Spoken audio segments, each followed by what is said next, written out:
Assalamualaikum warahmatullahi wabarakatuh. Halo semuanya.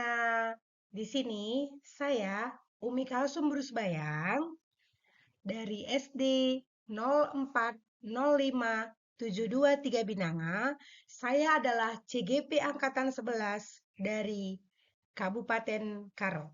Di sini saya akan menjelaskan tentang koneksi antar materi, kesimpulan, dan refleksi di modul 11 dari pemikiran Bapak Ki Hajar Dewantara.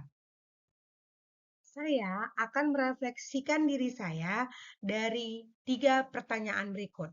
Pertama, yaitu adalah apa yang saya percaya tentang murid dan pembelajaran di kelas sebelum saya mempelajari modul ini. Kedua, apa yang berubah dari pemikiran atau perilaku saya setelah mempelajari modul 11 ini. Dan yang terakhir adalah apa yang dapat segera saya terapkan lebih baik agar kelas saya mencerminkan pemikiran Ki Hajar Dewantara. Pertanyaan refleksi pertama yaitu apa yang saya percaya tentang murid dan pembelajaran di kelas sebelum saya mempelajari modul 11 ini. Sebelum mempelajari modul 11 ini, saya sebagai guru kurang memahami karakter anak. Kedua,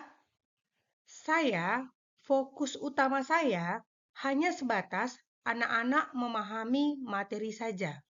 Suasana kelas yang tertib dan tenang, cukup itu saja. Dan yang ketiga, saya sebagai guru mendominasi pembelajaran atau biasa disebut dengan teacher center. Sehingga anak-anak pasif dan motivasi belajarnya pun rendah.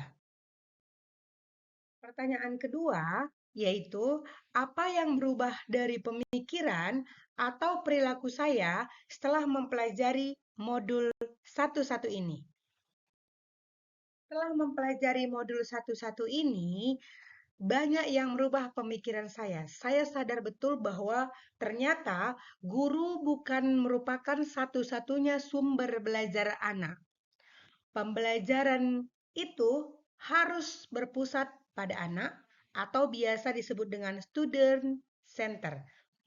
Menghargai setiap karakteristik anak. Begitu juga merubah pemikiran saya tentang mengemas pembelajaran secara menarik agar motivasi belajar siswa itu meningkat. Misalnya, kita tampilkan dengan menggunakan video. Dan yang terakhir adalah memberikan kebebasan kepada anak untuk menyelesaikan setiap tugas sesuai dengan minatnya, bakat, dan kreativitasnya masing-masing. Karena kita tahu bahwa setiap anak itu adalah unik dan memiliki minat dan bakat yang berbeda-beda. Pertanyaan refleksi ketiga yaitu apa yang dapat segera saya terapkan yang lebih baik agar kelas saya mencerminkan pemikiran Bapak Ki Hajar Dewantara. Yang dapat segera saya terapkan agar pembelajaran yang lebih baik adalah satu, memanfaatkan digital ke dalam proses kegiatan belajar mengajar. Kedua, yaitu merancang pembelajaran yang interaktif dan menyenangkan dengan melibatkan peserta didik. Ketiga, yaitu menerapkan konsep merdeka belajar dan mengintegrasikan setiap pembelajaran dengan pencapaian profil pelajar Pancasila. Dan yang keempat adalah menerapkan pembelajaran berbasis kearifan lokal dan budaya setempat, seperti yang sudah saya jelaskan kemarin.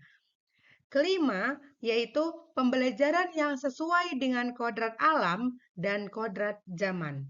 Anak-anak itu harus kita ajari berdasarkan kodrat alamnya dan kodrat zamannya. Seperti misalnya, sekarang adalah zamannya teknologi. Maka pembelajaran yang harus kita berikan kepada anak-anak adalah berbasis teknologi. Dan yang keenam, ya sekaligus yang terakhir adalah menerapkan sistem AMONG, bahwa pendidikan itu adalah menuntun, bukan menuntut. Itulah menurut saya. Jadi, di sini berdasarkan pendapat Bapak Ki Hajar Dewantara, dapat saya simpulkan bahwa pendidikan adalah menuntun, bukan menuntut. Anak-anak harus sesuai dengan minat dan bakatnya. Kedua adalah pendidikan bukan hanya ilmu akademis saja, namun perlu penanaman budi pekerti yang baik. Dan yang terakhir adalah pendidikan sejatinya adalah menghamba pada anak. Jadi kita harus melihat bahwa apa yang dibutuhkan oleh anak-anak tersebut dalam kita memberikan pendidikan dan juga pengajaran.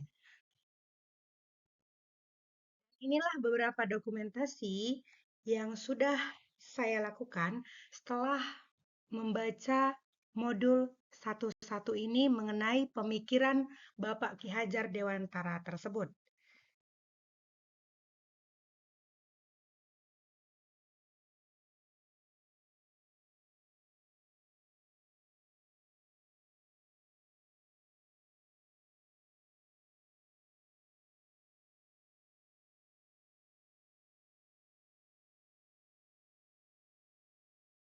Dan demikianlah pemaparan dari saya mengenai pemahaman saya terhadap pemikiran Bapak Ki Hajar Dewantara tersebut.